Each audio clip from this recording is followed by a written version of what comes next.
پاکستان کی تاریخ میں شاید پہلی بار شوگر مافیا کو پسپائی کا سامنا کرنا پڑا ہے۔ نگران حکومت نے شوگر ملز مالکان کی جانب سے 5 لاکھ ٹن چینی ایکسپورٹ کرنے کا مطالبہ مسترد کر دیا ہے۔ گزشتہ روز وزیر تجارت و صنعت گوہر اعجاز کی زیر صدارت شوگر ایڈوائزری بورڈ کے اجلاس میں چینی کی برآمد پر پابندی لگانے کا فیصلہ کیا گیا، جبکہ شوگر ملز مالکان کو چینی کے اضافی اسٹاک برقرار رکھنے اور مقامی کھپت پورا کرنے کی ہدایت کرتے ہوئے چینی کے اضافی اسٹاک کا مکمل ریکارڈ بھی طلب کیا گیا ہے۔ اس کے ساتھ شوگر ملز مالکان کو چینی کی قیمتیں قابو میں رکھنے کی ہدایت بھی کی گئی ہے۔ شوگر ملز مالکان کا موقف ہے کہ اضافی چینی کی ایکسپورٹ سے 40 کروڑ ڈالر زر مبادلہ حاصل ہوگا اور شوگر ملز کے پاس اس سال 31 اکتوبر تک 11,30,000 ٹن چینی کا ذخیرہ تھا، جو اگلے 2 ماہ سے زائد عرصے کے لیے کافی ہوگا۔ شوگر ملرز کی جانب سے ایسے دعوے ہم ہر سال سنتے ہیں، لیکن بعد میں عوام کو قلت بھگتنی پڑتی ہے، مہنگائی کا سامنا کرنا پڑتا ہے۔ شہباز شریف کی پی ڈی ایم حکومت کی بات ہے، اس نے شوگر مافیا کے سامنے گھٹنے ٹیکے تھے۔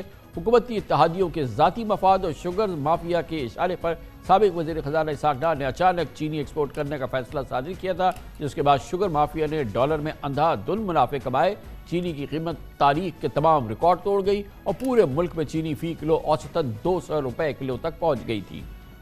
عوام کی آہ و بکا پر army chief general Asim Munir نے چینی کے ذخیرہ اندوزی اور ناجائز منافع کے طور پر سخت کریک ڈاؤن کے احکامات دیے، جس کے بعد چینی کی قیمتیں قابو میں آئیں اور چینی کی ملک بھر میں اوسطاً فی کلو قیمت 130 اور 170 کے درمیان ہو گئی۔ پی ڈی ایم حکومت سے قبل جنوری 2019 میں تحریک انصاف کی حکومت نے 11 لاکھ ٹن چینی برآمد کرنے کی اجازت دی تھی، جس کے بعد مقامی سطح پر چینی مہنگی ہو گئی تھی، جس پر اس وقت کے وزیر اعظم عمران خان نے کمیشن بھی بنایا تھا اور کمیشن کی تحقیقاتی رپورٹ کے مطابق بڑے ملز مالکان نے چینی کی برآمد سے ایکسپورٹ سے اربوں روپے کا منافع کمایا۔ اگر نگراں حکومت کے اس فیصلے کے مطابق چینی کی ایکسپورٹ پر پابندی برقرار رہتی ہے تو کوئی بعید نہیں کہ چینی کی قیمتیں مزید کم بھی ہو جائیں۔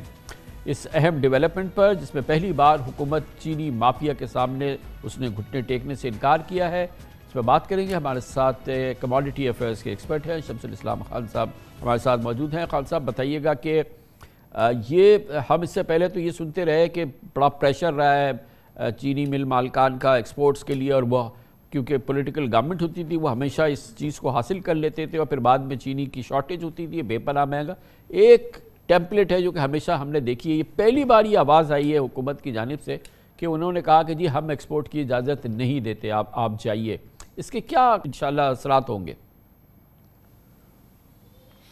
بسم اللہ الرحمن الرحیم، شکریہ کان صاحب۔ دیکھیں جی یہ فرسٹ ٹائم ہوا ہے، ابھی تک اگر ہم 15-20 سال کی جو پاسٹ ایکسپیرینس دیکھتے رہے ہیں اس کے مقابلے میں نگران حکومت نے جو بڑا اچھا ایکشن لیا تھا، بڑا اچھا اقدام کیا اور کریک ڈاؤن کیا، کیونکہ اس کریک ڈاؤن کے بعد سے چینی جو ملک کے اندر 220 روپے کلو تک پہنچ گئی تھی وہ کم ہونا شروع ہوئی اور ابھی جو ہے لوئسٹ 115 روپے کلو ایکس مل پر آ چکی تھی۔ ابھی 2 دن ہوئے اس میں کچھ قیمت کا اضافہ ہوا، لیکن جو بر وقت جو فیصلہ کیا گیا، ابھی جو سیب کی میٹنگ ہوئی ہے اس کے اندر ہمارے کیئر ٹیکنگ منسٹر گوہر اعجاز صاحب نے بھی بڑا اچھا اور ایک عقل مندانہ فیصلہ کیا کہ جب تک سٹاکس کی پوزیشن کلیئر نہیں ہو جاتی کہ کتنا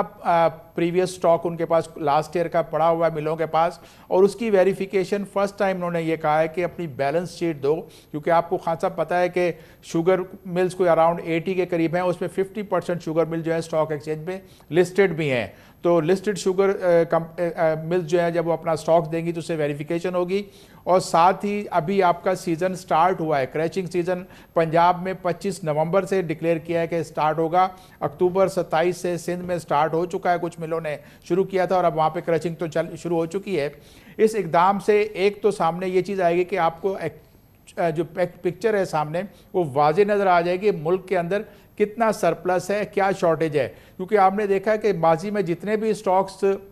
شوگر بیرنس دیتے رہے ہیں حکومتوں کو، ان میں بہت زیادہ فجنگ ہوتی تھی اور چینی یا تو بہت زیادہ ہوتی تھی۔ لاسٹ ایئر جیسے ہم نے دیکھا تھا کہ چینی ہمارے پاس کوئی اراؤنڈ 2 ملین ٹن سرپلس تھی، لیکن اس وقت یہ بتایا گیا کہ چینی شارٹ ہے اور امپورٹ کرا جائے گا، اور امپورٹ بھی 220 روپے کلو پہ کیا جائے گا، جس کی وجہ سے اسپیکولیٹرز نے خوب کمایا۔ اور اب جو ہے ایک ایسا لگ رہا ہے کہ اب اس کے ساتھ جو ہے کنزیومر کو ایک اچھا ریلیف ملے گا، جو ابھی سے اسپیکولیشن ہونی تھی اس کو تو شوگر انڈسٹری ہے جس میں کہ ایک بڑا حصہ جو ہے وہ آف دا بک کام کرتا ہے، اس کا اوپر سے لے کے نیچے تک کام آف دا بک ہوتا ہے، جو کہ لسٹڈ کمپنیز نہیں ہے، اور پھر اس حوالے سے ڈاکیومنٹیشن نہیں ہے، کوشش کی تھی ایک بار ایف بی آر نے شمبر زیدی کے زمانے میں کہ ٹریک اینڈ ٹریس سسٹم رکھے کہ ہر بیگ کا آپ کو پتہ ہو کہ کب نکلا ہے، کہاں گیا ہے، تاکہ اس کی ڈاکیومنٹیشن ہو سکے. یہ جو پوری انڈسٹری ہے یہ کتنی آف دا بک ہے اور اس سے کتنا معیشت کو نقصان ہے؟ دیکھیں آپ نے یہ تو آپ کو اندازہ ہے کہ اس میں شوگر ملر جتنے بھی ہیں زیادہ تر وہ ویل کنیکٹڈ ہیں ان پاور کوریڈورز بھی اور پولیٹیشنز بھی ہیں. زیادہ تر جو اگر آپ اکثریت دیکھیں جو میجر شیئر ہولڈرز ہیں وہ آپ کے پولیٹیشنز ہیں، اور پولیٹیشنز پاورفل پولیٹیشن ہیں جن کا ہر حکومت میں پاور کوریڈورز میں منسٹریز میں ان کا کنیکشن رہتا ہے اور وہ اپنی مرضی کی پالیسیز بنوا لیتے تھے. اراؤنڈ میں یہ سمجھتا ہوں کہ کچھ 2 ملین ٹن سے زیادہ کا سٹاک جو ہے یہ آف دا بک ان کا ہوتا ہے، جس کو کبھی نہ آپ کا پریویس جو مینول سسٹم تھا اس سے وہ ڈیڈکٹ ہو چکا ہے، اور نہ ہی اس ٹریک اینڈ ٹریس سسٹم سے جو لاسٹ ایف بی آر نے لاسٹ ایئر انٹروڈیوس کرایا تھا 1 یا 2 سال پہلے، وہ بھی بری طرح سے ناکام ہوا. اور اس کی وجہ یہ ہے کہ اگر آپ جس مشینری کی بات کر رہے ہیں جنہوں نے یہ امپلیمنٹ کرنا ہے اور جنہوں نے وہاں پر آفیسز میں بیٹھ کے ملوں میں بیٹھ کے ان کے سٹاک کو مانیٹر کرنا ہے، تو ان میں اتنی طاقت نہیں ہے کہ اتنے زیادہ پاورفل لوگوں کے سامنے بیٹھ کے وہ ان کے اکاؤنٹس کو چیلنج کر سکیں. اسی وجہ سے یہ آپ کا ٹریک اینڈ ٹریس سسٹم جو ہے وہ فیل ہوا. اس میں اگر یہ کیا جائے کہ حکومت جو ہے جہاں پر جو شوگر مل جہاں لگی ہوئی ہیں وہاں پر ایک اپنا جو ویئنگ اسکیل اس کا لگا ہو اور اس کے ڈیٹا پہ جو شوگر ملز حکومت کو پرووائڈ کرتی ہیں اس کے اوپر نہ ریلائی کریں، تو پھر ایک آسانی سے اندازہ ہو سکتا ہے کہ کتنا گنا جو ہے شوگر ملوں میں گیا اور کتنی اس کی 10% کے حساب سے جو ان کا آئیڈیل فارمولہ ہے اس سے آپ نکال سکتے ہیں کہ شوگر بنی. لیکن ہمیشہ ڈیٹا فجنگ ہوئی اور ابھی بھی یہی کہا جا رہا تھا کہ ہمارے پاس سٹاک زیادہ رکھا ہوا ہے لیکن کم ہے، اور اس کے بعد بھی پتہ چلا کہ سٹاک زیادہ نکلا. اور اس کی مین وجہ یہی تھی کہ مہنگی امپورٹ کر کے اپنی چینی کو اور مہنگا کرنا تھا. حکومت کو اس سسٹم کو صحیح کرنا ہوگا اور ایک بیلنس پالیسی انٹروڈیوس کرانی ہوگی. خان صاحب دیکھیں اس وقت جو ہے انٹرنیشنل مارکیٹ میں $750 کی آج اگر لائف پہ پرائس چل رہی ہے، اور لاسٹ سیزن میں بھی ایسے ہی پرائس تھی کہ 770 775 پہ چل رہی تھی. لیکن جب آپ ایکسپورٹ کو اگر فریلی الاؤ کرتے ہو تو پھر ہمارے ہاں اس میں